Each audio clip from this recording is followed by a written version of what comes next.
তো বন্ধুরা চলে এসেছি জেসন স্টেথামের আরও একটি অ্যাকশন মুভির এক্সপ্লেনেশন নিয়ে। আজকে এক্সপ্লেন করব দ্য ট্রান্সপোর্টার 2। এই মুভিটির ফার্স্ট পার্ট আমি অলরেডি এই চ্যানেলে এক্সপ্লেন করে রেখেছি। তোমরা যারা এখনও সেটি দেখোনি এই ভিডিওটা দেখার পর একবার দেখে নিতে পারো। আশা করি তোমাদের ভালো লাগবে। তাহলে চলো আর কথা না বাড়িয়ে শুরু করি আজকের ভিডিও। মুভির শুরুতে আমাদের ফ্র্যাঙ্ককে দেখানো হয়। সে একটি ব্র্যান্ড নিউ অডি গাড়িতে বসে অপেক্ষা করছিল। ফ্র্যাঙ্ক ছিল একজন ট্রান্সপোর্টার, অর্থাৎ টাকার বিনিময়ে সে কোনো জিনিসপত্র বা মানুষদের এক জায়গা থেকে অন্য জায়গায় পৌঁছে দেয়। একটু পরেই তার ঘড়িতে 3:45 বাজতেই সে রেডি হতে শুরু করে। এরপর সে গাড়ি স্টার্ট দিতে যাবে, ঠিক তখন একটি মেয়ে এসে বলে, আমার গাড়ির টায়ার লিক হয়ে গেছে, তুমি কি আমাকে একটু হেল্প করবে? ফ্র্যাঙ্ক বলে, না, আমার একটু তাড়া আছে।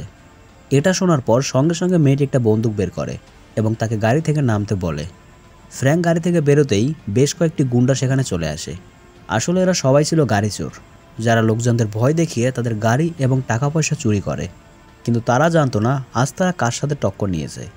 এরপর গুন্ডাগুলো তার গাড়িতে উঠে বসে এবং গাড়ি চালু করতে যায়, কিন্তু তারা পারে না। ফ্র্যাঙ্ক তখন বলে, এটা চালাতে গেলে একটা কোড দরকার, আর আমি তোমাদের সেটা বলবো না। এটা শোনার পর গুন্ডাগুলো ফ্র্যাঙ্কের সাথে ফাইট করতে যায়, কিন্তু ফ্র্যাঙ্ক তাদের বলে, আরে দাঁড়াও দাঁড়াও, আজই আমি এই স্যুটটা বানিয়েছি। এই বলে সে স্যুটটা খুলে রাখে। এরপর ফ্র্যাঙ্ক নিমিষেই তাদেরকে মেরে সেখানেই শুইয়ে দেয়, আর এসব দেখে মেয়েটি ভয় পেয়ে সেখান থেকে পালিয়ে যায়। এরপর ফ্র্যাঙ্ক আবারও তার গাড়িতে বসে এবং স্টার্ট দিয়ে তাড়াতাড়ি করে সেখান থেকে বেরিয়ে যায়, কারণ ইতিমধ্যেই তার অনেকটা দেরি হয়ে গেছে। এরপর আমরা তাকে ঠিক 3টের সময় একটা স্কুলের সামনে এসে দাঁড়াতে দেখি। স্কুল ছুটি হতেই একটা বাচ্চা ছেলে তার গাড়িতে এসে উঠে বসে। এই ছেলেটির নাম হলো জ্যাক। জ্যাক ছিল আমেরিকার ড্রাগ ডিপার্টমেন্টের মিনিস্টার জেফারের ছেলে। মিনিস্টারের ছেলে হওয়ার কারণে জ্যাকের সুরক্ষা অনেক বেশি ছিল, তাই ফ্র্যাঙ্কের কাজ ছিল তাকে ঠিকঠাকভাবে স্কুলে নিয়ে আসা এবং স্কুল থেকে বাড়ি নিয়ে যাওয়া। ফ্র্যাঙ্ক আর জ্যাকের মধ্যে বেশ ভালো বন্ধুত্বও ছিল। তারা রোজ নানা বিষয় নিয়ে গল্প করতে করতে বাড়ি আসতো। ঠিক একইভাবে আজকেও যখন ফ্র্যাঙ্ক জ্যাককে নিয়ে বাড়ি আসে, তখন সে দেখে জ্যাকের বাবা জেফার এবং তার মা অড্রি নিজেদের মধ্যে ঝগড়া করছে। জ্যাক যাতে সেসব না দেখে তাই ফ্র্যাঙ্ক গাড়িটাকে একটু দূরে দাঁড় করায়। একটু পরেই অড্রি জ্যাককে নিতে সেখানে আসে এবং সে ফ্র্যাঙ্ককে ধন্যবাদ জানায় জ্যাককে তাদের ঝগড়া না দেখতে দেওয়ার জন্য। সে আরও বলে, কাল তুমি আমার বদলে জ্যাককে নিয়ে একটু ডেন্টিস্টের কাছে যেতে পারবে? ফ্র্যাঙ্ক বলে, অবশ্যই পারবো। এরপর ফ্র্যাঙ্ক সেখান থেকে চলে যায়, কিন্তু তখনই আমরা দেখতে পাই তাদের এই কথাবার্তা মাইক্রোফোন দিয়ে পাশে থাকা একটি ভ্যানের মধ্যে কিছু গুন্ডারা শুনছিল। তারা আগামীকাল ডাক্তারের চেম্বার থেকে জ্যাককে কিডন্যাপ করার প্ল্যান করছিল। এই কিডন্যাপারদের মেন লিডার ছিল জিয়ানি। সে ছিল খুব বড় মাপের একজন ড্রাগস ডিলার, আর সে নতুন এক ধরনের ভাইরাস আবিষ্কার করিয়েছে, যেটা সে জ্যাকের শরীরে ইনজেক্ট করতে চায়। জিয়ানি কেন এটা করতে চাইছে তা আমরা মুভির পরবর্তীতে জানতে পারবো। এরপর সেই দিন রাতে ফ্র্যাঙ্ক যখন তার বাড়িতে ছিল, হঠাৎ কলিং বেল বেজে ওঠে। ফ্র্যাঙ্ক দেখে অড্রি বাইরে দাঁড়িয়ে আছে। অড্রি নিজের লাইফে খুব ফ্রাস্ট্রেটেড ছিল, কারণ তার হাজব্যান্ড একজন মন্ত্রী, তাই তাকে বেশি সময় দিত না। আর ফ্র্যাঙ্কের ভালো ব্যবহারের জন্যই অড্রির ফ্র্যাঙ্কের প্রতি একটা ভালো লাগা শুরু হয়। এবার অড্রি ফ্র্যাঙ্কের সাথে ঘনিষ্ঠ হতে চায়, কিন্তু ফ্র্যাঙ্ক তার কাজের জায়গা আর পার্সোনাল লাইফে এক করতে চায় না, তাই সে অড্রিকে বাড়ি চলে যেতে বলে। এদিকে পরের দিন জিয়ানের গার্লফ্রেন্ড নোলা আর দুজন গুন্ডা সেই ডাক্তারের চেম্বারে যায়, যেখানে আজ জ্যাকের আসার কথা ছিল। নোলা সেখানে রিসেপশনে থাকা নার্সকে এবং একজন ডাক্তারকে গুলি করে মেরে ফেলে এবং তারা তাদের বডি লুকিয়ে রেখে নিজেরাই তাদের ড্রেস পরে নেয়। এদিকে ফ্র্যাঙ্ক আর জ্যাক ডাক্তারের চেম্বারে আসে। জ্যাক তখন বলে, আমাকে যে ডাক্তার রোজ দেখে সে কোথায়? তখন নোলা বলে, তোমার ডাক্তার এখন ছুটিতে আছে, তাই তার বদলে এখন অন্য ডাক্তার রয়েছে। এরপর সেই গুন্ডাদের মধ্যে একজন জ্যাককে নিয়ে ভেতরে যায় চেক আপের জন্য, কিন্তু ফ্র্যাঙ্ক ভেতরে যেতে চাইলে তারা তাকে ভেতরে ঢুকতে দেয় না। এখানে ফ্র্যাঙ্কের একটু সন্দেহ হয়। একই সঙ্গে ফ্র্যাঙ্ক নোলার পায়ে একটা ট্যাটু দেখতে পায়। এই ধরনের ট্যাটু সাধারণত আন্ডারওয়ার্ল্ডের মাফিয়াদের গায়ে থাকে। অন্যদিকে সেই গুন্ডাগুলো একটা সিরিঞ্জে সেই ভাইরাসের স্যাম্পেল ভরে নেয়, যেটা জিয়ানি তৈরি করেছিল। তারা সেই ভয়ঙ্কর ভাইরাসটা জ্যাকের শরীরে ইনজেক্ট করতে যাবে, ঠিক তখনই সেখানে ফ্র্যাঙ্ক চলে আসে। ফ্র্যাঙ্ককে দেখে গুন্ডাগুলো এবার তার উপর অ্যাটাক করে। ফ্র্যাঙ্কও তাদের সাথে ফাইট করতে শুরু করে দেয়। জ্যাকের যাতে কিছু না হয় সেজন্য ফ্র্যাঙ্ক জ্যাককে ওই রুমের ভেন্টিলেশন থেকে বাইরে বের করে দেয়। এরই মধ্যে নোলা সেখানে চলে আসে। সে তার হাতে থাকা মেশিন গান দিয়ে ফ্র্যাঙ্কের উপর এলোপাথারি গুলি চালাতে শুরু করে, তবে ফ্র্যাঙ্ক কোনোরকমে বেঁচে যায় এবং পাশে থাকা একটা স্টোর রুমে ঢুকে পড়ে। ফ্র্যাঙ্ক তখন একটা গ্যাসের সিলিন্ডার নোলার দিকে ছুঁড়ে মারে, যার ফলে সেখানে একটা বড় বিস্ফোরণ হতেই নোলা ছিটকে দূরে পড়ে যায়। আর সেই সুযোগে ফ্র্যাঙ্ক তখন জ্যাককে নিয়ে সেখান থেকে বেরিয়ে আসে। এরপর নোলা তার এই ফেল হয়ে যাওয়া প্ল্যানের কথা অন্য একটি গুন্ডাকে জানায়। ফলে সে পার্কিংয়ে ফ্র্যাঙ্কের যে গাড়িটা ছিল তার নিচে একটা বোমা সেট করে দেয়। কিছুক্ষণের মধ্যে সেখানে ফ্র্যাঙ্ক আর জ্যাক চলে আসে আর গাড়ি নিয়ে সেখান থেকে বেরিয়ে যায়। কিন্তু ফ্র্যাঙ্ক এই বোমার ব্যাপারে কিছুই জানতো না। তো বন্ধুরা, ভিডিওটি তোমাদের কেমন লাগছে তা কমেন্ট করে জানাও। ভালো লাগলে একটা লাইক করে চ্যানেলটিকে সাবস্ক্রাইব করে রাখো, যাতে এই ধরনের অসাধারণ মুভির এক্সপ্লেনেশন তোমরা পরবর্তীতেও দেখতে পারো। তাহলে চলো আর কথা না বাড়িয়ে বাকি গল্পে ফেরা যাক। এরপর ফ্র্যাঙ্ক গাড়ি নিয়ে সোজা জ্যাকের বাড়ির সামনে চলে আসে। ঠিক তখনই ফ্র্যাঙ্কের ফোনে জিয়ানি কল করে আর বলে, তোমার গাড়ির নিচে আমি একটা বোমা সেট করেছি। এখন তুমি যদি আমার কথা না শোনো তাহলে আমি সেটা ব্লাস্ট করে দেব। এরই মধ্যে নোলা সেখানে চলে আসে। জিয়ানি তখন নোলাকে ফ্র্যাঙ্কের গাড়িতে বসাতে বলে আর বলে, নোলা তোমাকে যেখানে যেতে বলবে তুমি সেই জায়গাকে নিয়ে যাবে। ফ্র্যাঙ্ক আর কোনো উপায় না পেয়ে জিয়ানির কথা মতো কাজ করে। কিন্তু ঠিক তখনই সেখানে পুলিশের গাড়ি চলে আসে। তখন নোলা বলে, তুমি আগে এই পুলিশের থেকে পিছু ছাড়াও। ফ্র্যাঙ্ক এবার তার গাড়ি ঘুরিয়ে নেয়। আর এই সব কিছুই অড্রি দূর থেকে দেখছিল, তবে সে এই ব্যাপারে কিছুই বুঝতে পারছিল না। এদিকে ফ্র্যাঙ্ক তার গাড়ি নিয়ে ফুল স্পিডে চালাতে শুরু করে আর পেছন থেকে পুলিশের গাড়িও তাদের তাড়া করতে থাকে। ফ্র্যাঙ্ক তার অসাধারণ ড্রাইভিং স্কিলস দিয়ে পুলিশের গাড়িকে পেছনে ফেলে দেয়। আর এভাবে কিছুক্ষণ ড্রাইভিং করার পর নোলা ফ্র্যাঙ্ককে জিয়ানির কাছে নিয়ে আসে। এখানে আসার সাথে সাথেই জিয়ানির লোকেরা জ্যাককে গাড়ি থেকে বের করে নিজেদের কাছে নিয়ে নেয় আর ফ্র্যাঙ্ককে গান পয়েন্টে নিয়ে নেয়। এরপর জিয়ানি জ্যাকের বাবাকে ফোন করে বলে, 2 ঘন্টার মধ্যে আমাকে $5 মিলিয়ন দিতে হবে, আর যদি কোনো চালাকি করার চেষ্টা করো তাহলে তোমার ছেলের হাত পা কেটে পার্সেল করে পাঠিয়ে দেব। এই বলে জিয়ানি ফোনটাকে জলে ফেলে দেয়। এরপর জিয়ানি ফ্র্যাঙ্ককে ওখান থেকে চলে যেতে বলে, কিন্তু ফ্র্যাঙ্ক বলে, আমি জ্যাককে এখান থেকে না নিয়ে যাব না। তখন জিয়ানি বলে, তুমি যদি না যাও তাহলে আমার লোকেরা তোমাকে গুলি করে মেরে ফেলবে। ফ্র্যাঙ্ক সেখানে পুরো খালি হাতে ছিল, তাই সে কোনো উপায় না পেয়ে গাড়িতে উঠতে যায়। কিন্তু ফ্র্যাঙ্ক তার গাড়ির নিচে থাকা জলের রিফ্লেকশনে বোমাটা দেখতে পায়। এরপর ফ্র্যাঙ্ক সেখান থেকে গাড়ি নিয়ে বেরিয়ে যায়। তবে সে বুঝতে পারে জিয়ানি কিছুক্ষণ পরেই এই বোমাটা ফাটিয়ে দেবে। অন্যদিকে নোলা আর জিয়ানি জ্যাককে নিয়ে বোটে উঠে পড়ে আর নোলা সেই বোমাটা রিমোট বের করে বোমাটা ফাটানোর জন্য। অন্যদিকে ঠিক একই সময় ফ্র্যাঙ্কও তার গাড়িটিকে ফুল স্পিডে চালিয়ে একটা উঁচু জায়গা থেকে জাম্প দেয়। ফ্র্যাঙ্ক তার গাড়িটিকে এমনভাবে ঘোরায় যে ক্রেনের সাথে ঝুলতে থাকা একটা হুকে সেই বোমাটা আটকে যায়। আর ঠিক সেই সময় নোলাও রিমোটের বাটন প্রেস করে আর বোমাটা সেখানেই ফেটে যায়। অন্যদিকে তারকুনি সেই দিনই ফ্র্যাঙ্কের বাড়িতে ঘুরতে এসেছিল। এখানে বলে রাখি, তারকুনি হলো একজন পুলিশ অফিসার, যাকে আমরা এই মুভির ফার্স্ট পার্টে দেখেছিলাম। আর তোমরা যারা এখনও এই মুভির ফার্স্ট পার্ট দেখোনি তারা ডিসক্রিপশানে বা আই বাটনে থাকা লিঙ্ক থেকে একবার দেখে নিতে পারো। তো ফ্র্যাঙ্ক তারকুনিকে ফোন করে সাবধান করে দেয় যে তার বাড়িতে হয়তো পুলিশ আসতে পারে। কিন্তু তারকুনি পালানোর আগেই সেখানে পুলিশ চলে আসে আর তারকুনিকে অ্যারেস্ট করে নেয়। ফ্র্যাঙ্ক কিছুটা দূর থেকে এই সব কিছুই দেখছিল। এরপর ফ্র্যাঙ্ক অড্রিকে ফোন করে বলে, জ্যাককে আমি সুরক্ষিত বাড়ি ফিরিয়ে নিয়ে আসবো, তুমি কোনো চিন্তা করো না। এরপর ফ্র্যাঙ্ক লুকিয়ে আবারও সেই ডাক্তারের চেম্বারে যায়, যেখানে সকালে নোলা তার উপর অ্যাটাক করেছিল। ফ্র্যাঙ্ক এই গুন্ডাগুলোর ব্যাপারে জানতে চায়, কারণ এদের কথা জানতে পারলেই ফ্র্যাঙ্ক জ্যাককেও খুঁজে পেয়ে যাবে। ফ্র্যাঙ্ক এবার সিসিটিভির মাধ্যমে একটা গুন্ডাকে চিনতে পারে আর সেই গুন্ডাটার ছবি তার ফোনে নিয়ে নেয়। এরপর সে লুকিয়ে ডাক্তার সেই রুমে যায় আর সেখানে একটু খোঁজার পরেই ফ্র্যাঙ্ক সেই সিরিঞ্জটাও খুঁজে পেয়ে যায়, যেটার ভিতরে সেই ভাইরাসটা ছিল।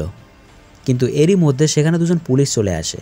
তারা ফ্র্যাঙ্ককে লক্ষ্য করে গুলি চালায়, কিন্তু গুলিটি গিয়ে সেই সিরিঞ্জটায় লাগে আর সেটা ফেটে যায়। এরপর তাদের মধ্যে শুরু হয় ফাইট। ফ্র্যাঙ্ক কিছুক্ষণের মধ্যেই সেই দুজন পুলিশকে অজ্ঞান করে ফেলে। এরপর ফ্র্যাঙ্ক সেখানে থাকা অন্য একটি সিরিঞ্জ নিয়ে সেটা জল ভরে নেয় আর সেখান থেকে বেরিয়ে যায়। ফ্র্যাঙ্ক গাড়িতে এসে তারকুনিকে ফোন করে, যাকে পুলিশ ধরে নিয়ে গিয়েছিল। তবে তারকুনি একজন পুলিশ অফিসার হওয়ায় পুলিশ তাকে আর কিছু বলে না।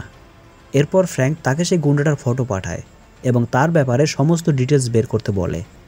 তারকুনি সেখানকার একটা কম্পিউটারের মাধ্যমে সেই লোকটার নাম ঠিকানা বের করে ফ্র্যাঙ্কের কাছে পাঠিয়ে দেয়। ওই লোকটার নাম ছিল ডিমিট্রি। ফ্র্যাঙ্ক এবার ডিমিট্রির বাড়ি যায়। ডিমিট্রি তখন ফ্র্যাঙ্ককে দেখে গুলি করতে শুরু করে। ফ্র্যাঙ্ক কোনো রকমের গুলি থেকে বেঁচে যায় আর তার পিছু করতে শুরু করে। ডিমিট্রি দৌড়ে একটা বাসে উঠে পড়ে আর ফ্র্যাঙ্কও একই সঙ্গে সেই বাসে উঠে যায় আর তাকে ধরে ফেলে। ফ্র্যাঙ্ক তখন বুদ্ধি করে সেই ইঞ্জেকশনটা ডিমিট্রির পায়ে ইনজেক্ট করে দেয়। ফ্র্যাঙ্ক বলে, এই ইঞ্জেকশনটার মধ্যে সেই ভাইরাসটা রয়েছে যেটা তুমি আজ সকালে জ্যাককে দিতে গিয়েছিলে। ডিমিট্রি এই কথা শুনে অনেক ঘাবড়ে যায় আর সেখান থেকে দৌড়াতে শুরু করে। ডিমিট্রি জানতো এটা একটা ভয়ানক ভাইরাস, তাই সে এবার এই ভাইরাসের অ্যান্টিডোট নেওয়ার জন্য তাদের গোপন আড্ডার দিকে দৌড়ায়। আসলে ফ্র্যাঙ্ক এটাই চেয়েছিল, যাতে ডিমিট্রির পিছু নিয়ে তাদের গোপন আড্ডা কোথায় আছে সেটা জানতে পারে। অন্যদিকে জেফার সেই টাকা ভর্তি ব্যাগ নিয়ে জিয়ানির কথা মতো একটা গাড়ির মধ্যে রেখে আসে, আর সেই গাড়ির দিকে পুলিশের এক স্নাইপার নজর রাখছিল, কিন্তু সেই টাকা কেউই নিতে আসেনি। এটা দেখে পুলিশের একটু সন্দেহ হয়। তারা ভাবে যদি তারা টাকা নাই নেয় তাহলে তারা জ্যাককে কিডন্যাপ কেন করেছে। কিছুক্ষণ পরে জেফারের কাছে জিয়ানির আবারও ফোন আসে, আর সে বলে তোমার ছেলে সমুদ্রের পাশে একটা গাড়ির মধ্যে আটকানো আছে। এরপর পুলিশ সেই গাড়ির কাছে যায়। তারা প্রথমে ভেবেছিল ওই গাড়ির মধ্যে হয়তো বোমা আছে, তাই তারা রোবট দিয়ে সেই গাড়ির লক খুলতে যায়, কিন্তু অড্রিয়া নিজেকে আটকে রাখতে পারে না। সে দৌড়ে গিয়ে গাড়ির দরজাটা খুলে ফেলে। তবে গাড়িতে কোনো বোমা ছিল না, শুধু জ্যাক ছিল। অড্রিয়া জেফার জ্যাককে জড়িয়ে ধরে কেঁদে ফেলে। আর এই সব কিছু ওই গাড়িতে থাকা সিসিটিভির মাধ্যমে জিয়ানি আর নোলাও দেখছিল। এটা দেখে তাদের মুখে শয়তানি হাসি ফুটে ওঠে। অন্যদিকে ফ্র্যাঙ্ক ডিমিট্রির পিছু করতে করতে একটা ফ্যাক্টরির মধ্যে চলে আসে। ফ্র্যাঙ্ক দেখে সেখানে অনেক মানুষকে কাচের বক্সের মধ্যে আটকে রাখা হয়েছে, আর তাদের উপর নানা ধরনের পরীক্ষা করা হচ্ছিল। এরই মধ্যে একটা গুন্ডা ফ্র্যাঙ্কের উপর ঝাঁপিয়ে পড়ে, আর তাদের মধ্যে ফাইট শুরু হয়ে যায়। কিছুক্ষণের মধ্যেই ফ্র্যাঙ্ক সেই গুন্ডাটাকে মেরে ফেলে। অন্যদিকে ডিমিট্রি সেখানে থাকা ডাক্তারের কাছে ওই ভাইরাসের অ্যান্টিডোট চায়, কিন্তু ডাক্তার তাকে অ্যান্টিডোট দিতে না চাইলে ডিমিট্রি তাকে গান পয়েন্টে নিয়ে নেয়। কিন্তু তখনই সেখানে ফ্র্যাঙ্ক চলে আসে আর বলে আমি তোমাকে জল ভর্তি ইঞ্জেকশন দিয়েছিলাম, তাই ভয়ের কোনো কারণ নেই। এটা শুনেই ডিমিট্রি ফ্র্যাঙ্ককে গুলি করতে যায়, কিন্তু ফ্র্যাঙ্ক সরে গিয়ে বন্দুকের শাটার খুলে ডিমিট্রির গলায় ঢুকিয়ে দেয়। ফলে ডিমিট্রি সেখানেই মারা যায়। এরপর ফ্র্যাঙ্ক ডাক্তারকে জিজ্ঞাসা করে এটা কী ধরনের ভাইরাস। ডাক্তার তখন ভয়ে সব বলতে শুরু করে।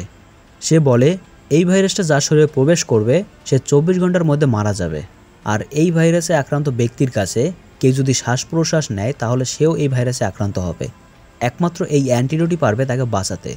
আর জ্যাকের শরীরেও এই একই ভাইরাস ইনজেক্ট করা হয়েছে। ফ্র্যাঙ্ক এবার ডাক্তারের কাছে ওই অ্যান্টিডোটগুলো চায়, কিন্তু সেই অ্যান্টিডোটগুলো জানলা দিয়ে বাইরে ফেলে দেয়। ফ্র্যাঙ্কও একই সাথে জানলা দিয়ে বাইরে লাফ দেয় সেগুলোকে ধরার জন্য। সে অ্যান্টিডোটগুলোকে ধরে ফেলে, কিন্তু সে সোজা একটা ট্যাক্সির উপর গিয়ে পড়ে, যে কারণে একটা অ্যান্টিডোট সেখানেই ভেঙে যায়, আর অন্য অ্যান্টিডোটটা সে কোনো রকমে বাঁচিয়ে নেয়। এবার তোমাদের বলি এই ভাইরাসের ব্যাপারটা আসলে কি। আসলে জেফার ছিল একজন ড্রাগ ডিপার্টমেন্টের মন্ত্রী। সে সারা পৃথিবী জুড়ে ড্রাগস বন্ধ করা নিয়ে একটা আইন চালু করতে চেয়েছিল, আর সেই আইনটা পাস হয়ে গেলে যারা ড্রাগস বিক্রি করে তাদের খুব সহজেই ধরা যাবে। এই কারণেই জেফার বিভিন্ন দেশের মন্ত্রীদের সাথে একটা মিটিং করতে চেয়েছিল। তাই জেফারকে আটকানোর জন্য বিভিন্ন দেশের ড্রাগস মাফিয়ারা জিয়ানিকে তাকে মেরে ফেলার কাজ দেয়। ফলে জিয়ানি সেই ডাক্তারদের সাথে মিলে ভাইরাসটি তৈরি করে, আর জ্যাককে কিডন্যাপ করে তার শরীরে ভাইরাসটা ইনজেক্ট করে দেয়। ফলে জ্যাক তার মা বাবার কাছে গেলে তারাও এই ভাইরাসে আক্রান্ত হয়ে যাবে। আর জেফার যখন বিভিন্ন দেশের মন্ত্রীদের সাথে মিটিং করবে তখন তারাও এই ভাইরাসে আক্রান্ত হয়ে 24 ঘন্টার মধ্যে মারা যাবে। ফলে ড্রাগস মাফিয়ারা কোনো বাধা ছাড়াই খুব সহজেই ড্রাগস বিক্রি করতে পারবে। অন্যদিকে দেখা যায় ফ্র্যাঙ্ক জেফারের বাড়ি চলে আসে, আর সে অড্রিকে সব ঘটনা খুলে বলে। এরপর ফ্র্যাঙ্ক জ্যাকের শরীরে সেই অ্যান্টিডোটটা ইনজেক্ট করে দেয়, ফলে জ্যাক এবার সুস্থ হয়ে যায়। কিন্তু ততক্ষণে অড্রি এবং জেফার সহ আরও অনেকেই ভাইরাসে আক্রান্ত হয়ে যায়। ফলে ফ্র্যাঙ্ক এবার ঠিক করে সে জিয়ানের কাছ থেকে বাকি অ্যান্টিডোটগুলো নিয়ে আসবে, কারণ সে ডাক্তার বলেছিল জিয়ানের কাছে নাকি আরও অ্যান্টিডোট রয়েছে। এরপর ফ্র্যাঙ্ক সেখান থেকে চলে যায়। অন্যদিকে দেখা যায় সেই মিটিংয়ে জেফার সহ অনেকেই অসুস্থ হয়ে পড়ে, আর বাড়িতে থাকা অড্রিও অজ্ঞান হয়ে যায়। এদিকে জিয়ানি সব অ্যান্টিডোট নিজের শরীরের মধ্যে ইনজেক্ট করে নেয়। ঠিক তখনই ফ্র্যাঙ্ক জিয়ানির বাড়িতে যায়। ফলে জিয়ানির লোকেরা ফ্র্যাঙ্কের উপর হামলা করে, কিন্তু ফ্র্যাঙ্ক তো ভয় পাওয়ার লোক নয়, সেও গুন্ডাগুলোর সাথে ফাইট শুরু করে দেয়। কিছুক্ষণের মধ্যে সবাইকে মেরে সে জিয়ানির কাছে গিয়ে তাকে গান পয়েন্টে নিয়ে নেয়। তখন জিয়ানি বলে আমাকে মেরে ফেললে তুমি আর অ্যান্টিডোট পাবে না, কারণ সব অ্যান্টিডোট আমার শরীরের ভেতর রয়েছে। এরই মধ্যে সেখানে নোলা চলে আসে, আর সে ফ্র্যাঙ্কের উপর গুলি চালাতে শুরু করে। ফলে ফ্র্যাঙ্ক আর নোলার মধ্যে শুরু হয় ফাইট। এই ফাঁকে জিয়ানি একটা হেলিকপ্টার নিয়ে সেখান থেকে পালিয়ে যায়। কিছুক্ষণ ফাইট চলার পর ফ্র্যাঙ্ক নোলাকে মেরে ফেলে। এরপর ফ্র্যাঙ্ক সেখানে থাকা একটা সুপার কার নিয়ে নেয়, আর জিয়ানির পিছু করতে করতে একটা এয়ারপোর্টে চলে আসে। জিয়ানি সেখানে এসে একটা প্লেনে উঠে যায়। ফ্র্যাঙ্ক তখন গাড়ি নিয়ে প্লেনটির পিছু করতে থাকে, আর প্লেনটি টেক অফ করার সাথে সাথেই ফ্র্যাঙ্ক এক লাফে প্লেনটির চাকা ধরে নেয়। এরপর ফ্র্যাঙ্ক প্লেনে উঠতে জিয়ানির সাথে শুরু হয় ফাইট করতে করতে হঠাৎ একটা গুলি গিয়ে লাগে পাইলটের মাথায়। ফলে প্লেনটি সমুদ্রের মাঝে গিয়ে পড়ে। এরপর সেই জলের মধ্যে বসেই ফ্র্যাঙ্ক জিয়ানিকে এক ঘুষি মারে, আর জিয়ানি সেখানেই কাহিল হয়ে পড়ে। এরপর ফ্র্যাঙ্ক জিয়ানিকে নিয়ে প্লেন থেকে বেরিয়ে আসে। কিছুক্ষণের মধ্যেই সেখানে পুলিশ চলে আসে, আর তাদেরকে রেস্কিউ করে নেয়। এরপর আমাদেরকে কিছুদিন পরের দৃশ্য দেখানো হয়। ফ্র্যাঙ্ক হসপিটালে যাচ্ছিল অড্রির সাথে দেখা করতে, আর এটা দেখেই আমরা বুঝতে পারি সেই ভাইরাসের অ্যান্টিডোট সবাই পেয়ে গেছে। এরপর ফ্র্যাঙ্ক দেখে অড্রি, জেফার আর জ্যাক তারা তিনজনই বেশ খুশিতে আছে, তাই সে সেখান থেকে চলে যায়। এরপর ফ্র্যাঙ্ক তারকুনিকে এয়ারপোর্টে ছাড়তে আসে। তবে ফ্র্যাঙ্কে আমরা আবার গাড়িতে বসে থাকতে দেখি। ঠিক তখনই তার কাছে একটা ফোন আসে নতুন ডেলিভারির জন্য। মানে এই মুভিটির 3 নম্বর পার্টও আসবে। আর এই মুভিটি এখানেই শেষ হয়। মুভিটি তোমাদের কেমন লাগলো তা কমেন্ট করে জানিও। ভালো লাগলে একটা লাইক করে চ্যানেলটিকে সাবস্ক্রাইব করে দিও। দেখা হচ্ছে পরবর্তী কোনো ভিডিওতে। ধন্যবাদ।